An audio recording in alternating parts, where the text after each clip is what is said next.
অর্থনীতি সমিতিতে এসেছি। আমার মনে হয় আমার থেকে এখান থেকে এই জায়গায় যারা আছেন আমার থেকে বোধহয় অশিক্ষিত আর কেউ নাই, কারণ আমি তো অর্থনীতিবিদও না, এত বড় বড় ডিগ্রিও নাই, আবার এত পড়াশোনাও নাই।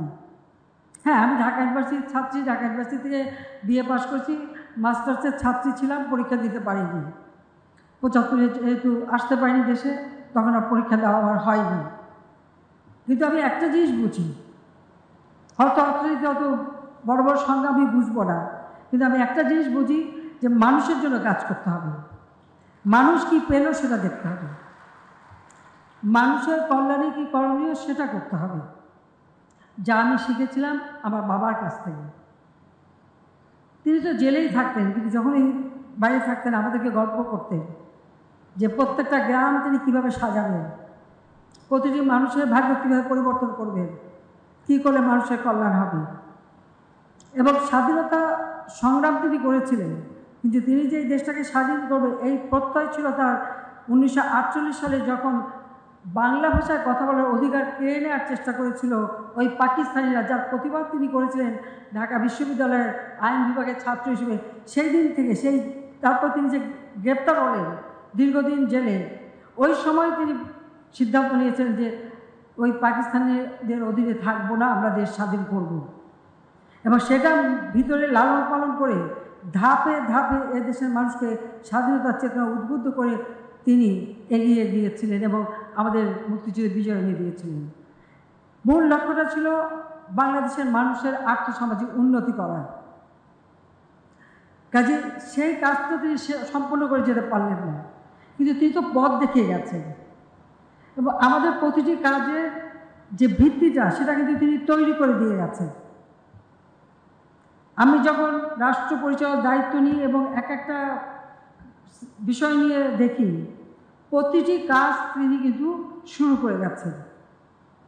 একেবারে মাছ উৎপাদন এবং তার প্রক্রিয়াজাতকরণ থেকে শুরু করে ধান উৎপাদন এবং গবেষণা, ফসল উৎপাদন এবং গবেষণা, আমাদের পশু পাখি উৎপাদন গবেষণা থেকে শুরু করে রাস্তাঘাট, পুল, ব্রিজ, প্রতিটি জিনিস, একটা অবকাঠামো উন্নয়ন, আধুনিক প্রযুক্তি, সেই বেদবুনিয়া ভূ-গ্রহ কেন্দ্র থেকে শুরু করে সবই তিনি করে যান। এবং আন্তর্জাতিক সংস্থাগুলির সদস্য পদেও অতি অল্প সময় বাংলাদেশ পেয়েছিল, শুধু জাতির পিতা বঙ্গবন্ধু শেখ মুজিবের নেতৃত্ব ছিল বলেই আমরা এটা অর্জন করতে পেরেছিলাম।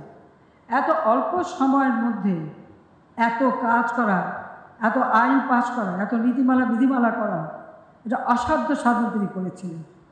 তারপর তো বোঝা তো ছিলই, পাকিস্তানিদের পরিত্যক্ত সমস্ত শিল্প কলকারখানা সেগুলিকে জাতীয়করণ করে দায়িত্ব নিয়ে সেগুলিকে চালু করা, পাশাপাশি আবার বেসরকারি খাতে যাতে উন্মুক্ত হয় সে ব্যবস্থা এবং বেসরকারি খাতটাও তিনি নিয়ে যান। আমাদের যে পবিত্র সংবিধান বঙ্গবন্ধু দিয়েছিলেন, সেই সংবিধানের 13 অনুচ্ছেদে আমাদের অর্থনৈতিক নীতিমালার কথা বলা আছে। সেখানে সরকারি, সমবায় এবং বেসরকারি খাত, এই 3টি খাতকে তিনি প্রাধান্য দিয়েছেন।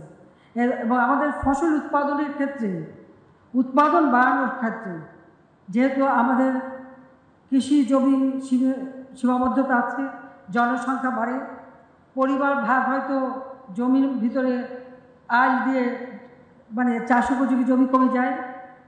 তিনি সবসময় বলতেন যে আমরাও সেই গল্প শুনেছি যে এই আলগুলি যদি এক জায়গায় করা যায়, ফরিদপুর জেলার মতো অতখানি জায়গা আপনার কৃষি উৎপাদনের আওতায় আসতে পারে, সেই উৎপাদন উপযোগী হবে। সেই জন্য কৃষি যান্ত্রিকীকরণ যেটা আমরা এখন করছি, সেটা কিন্তু তিনি তখন বলেও গেছেন এবং শুরু করার পদক্ষেপও নিয়েছিলেন। আর হচ্ছে গবেষণা, সেই গবেষণার মাধ্যমেই কিন্তু উৎকর্ষ সাধন করা যায়। কিন্তু 75-এর পরে তো এগুলি ছিল না, গবেষণা কোনো কিছুই ছিল না। মিলিটারি ডিক্টেটররা ক্ষমতাকে কীভাবে নিষ্কণ্টক করবে, মানুষের ভোট চুরি আর ক্ষমতাকে ভোগ করাটা তারা ভালো বুঝত। কোন ব্র্যান্ড পড়বে, কোনটা পড়বে, প্রাইস থেকে কী আসবে, কোথা থেকে, ইটালি থেকে কী আসবে, এইগুলি নিয়েই তারা ব্যস্ত ছিল।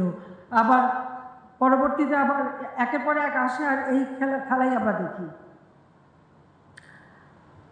এক মিলিটারি ডিক্টেটর যে যখন আর এক মিলিটারি ডিক্টেটর আসলো, সে আবার ওই মিডল ইস্টের কোন রাজার বাড়ি কোন চেয়ার দেখলো আর কোন সোফা দেখলো সেইগুলি নিয়েই ব্যস্ত। তো এই ছিল বাংলাদেশের অবস্থা।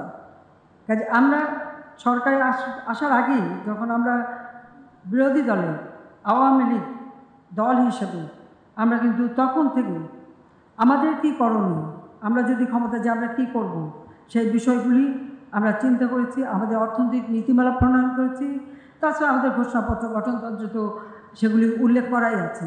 সেইভাবেই আমরা দীর্ঘদিন প্রস্তুতি নিয়েছি। এই প্রস্তুতি নিয়েছি বলেই যখনই সরকার এসেছি খুব দ্রুত তা বাস্তবায়ন করতে পেরেছি।